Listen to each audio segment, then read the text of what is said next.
Hi, I'm Dr. Eve Delunas, and this is part 3 of a 4-part series on negative core beliefs.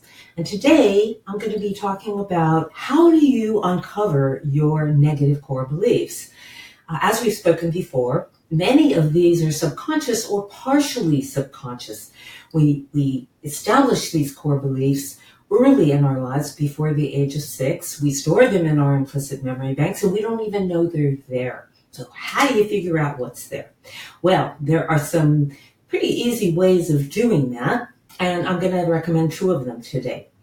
One is you would take a piece of paper and you would write some affirmations on the front of the paper. Those are a positive present tense sentences about one particular desire you have. Perhaps choose something that you feel is something you really want, but you feel a little stuck, like I've been trying to create this in my life or create this change in myself, and I don't seem to be getting anywhere, or not as quickly as I would like to anyway. So take that piece of paper and the affirmations that you've written on the front. For example, it might be, my body is vibrantly healthy and radiantly beautiful. It might be, I know, love, and accept myself exactly as I am. Or I now have a job I love, and I am rewarded mentally, physically, spiritually, and emotionally for the work I do. So whatever it is that you want, it doesn't matter what it is, read the affirmations you come up with, and maybe come up with 2 or 3 on that topic, and then turn the paper over and start writing down anything that comes to your mind without screaming it. Anything that you feel, any thoughts that you have, write them down. And some of them are going to be positive, like, wow, this is exactly what I want, or I can feel it's coming. And others of them might be negative, like, who do you think you are? Or you're not good enough to have this, you don't have enough education, or you failed at this before, what makes you think you can succeed now? Whatever comes up, write it down. And again, write down the feelings that come. It might be fear, it might be shame, it might be jealousy, whatever it happens to be. So after you've written these down, on the back side of your paper, I recommend that you go over what you've written and look for themes. And you may see a negative core belief pop right out at you right there. You might see, I'm not good enough to have this. I'm lacking in some way. I'm defective in some way. You might see, I don't deserve to have this, or the only way I could have this is if I struggled really hard. Or I'm afraid to have this because I'm afraid of some consequences of having this in my life. I'm afraid I'd botch it up if I did get that job or that relationship or that opportunity. So first, you might discover some limiting core beliefs right then and there. The other thing that you can do, the second process you can use, would kind of be a springboard. This assignment that I just described would be a springboard to the second assignment. And the second assignment, the second way of identifying your negative core beliefs would be to take one of the feelings that came up, a strong feeling that came up when you read those affirmations, and to trace it back, to close your eyes, get in touch with that feeling, and just ask yourself, self, greater self, show me, where did this feeling come from? When did I first feel this? What is this about for me? And then just pay attention to what comes up for you. Be patient. Don't try to create something. Just allow it to occur to you. And you will be surprised that chances are you will see some scenes, one or more scenes from your earlier life in which you made some decisions about yourself or your life that are related to this thing that you want to create right now, that are getting in the way of you creating this new something in your life. For example, I had a 25-year-old man come to me and he said, I am really stuck in my workplace. I feel like I'm holding myself back from being all I can be in the workplace. I feel like I am limiting myself because I don't speak up at team meetings. I don't volunteer to be a leader on various projects.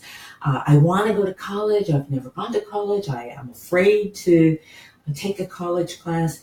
And I don't know what's holding me back. I don't know what's keeping me stuck because I really want to succeed. I love my work. I love my career choice. And I want to be the best I can be at doing it. And I don't know why I'm holding myself back.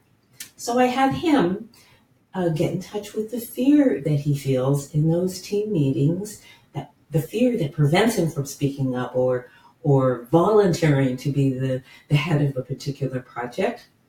And then I had him ask himself, when did I first feel this way? What is this? Where's this coming from?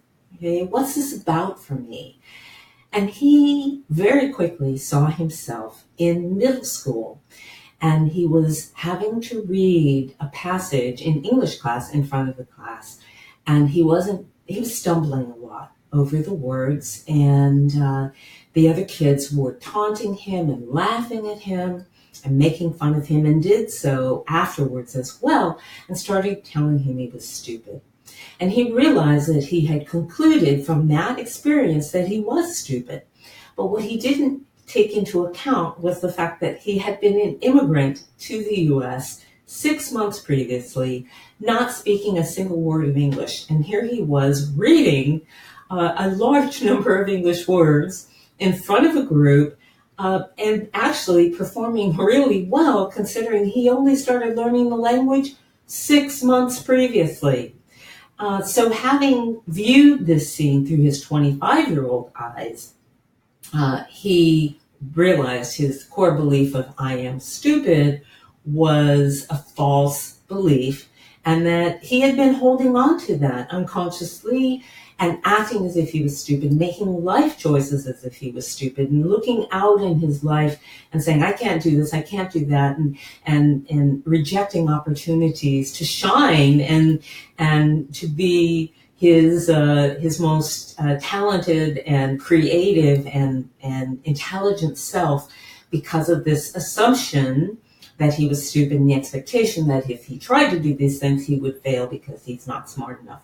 Well, he realized in my office that day that he was smart enough, and we began doing some things to reprogram his core belief. And next time, in the next video, I'm going to be sharing how you go about reprogramming your core belief. And I just want to let you know that he ended up having changed his core belief, changing his behavior in the workplace substantially, volunteering for a very special project that actually earned him rewards about 6 months later. Rewards even from the president of the company. He did so well.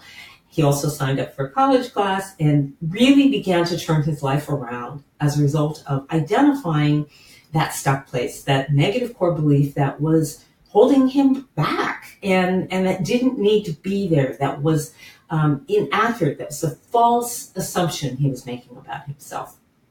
And you too can do the same thing. There may be places that you are holding yourself back, that you are holding false assumptions about yourself or your life or what's possible for you, and identifying those false beliefs, those negative limiting beliefs, and changing them can literally change everything for you. It's like you step into a whole new reality when you do that.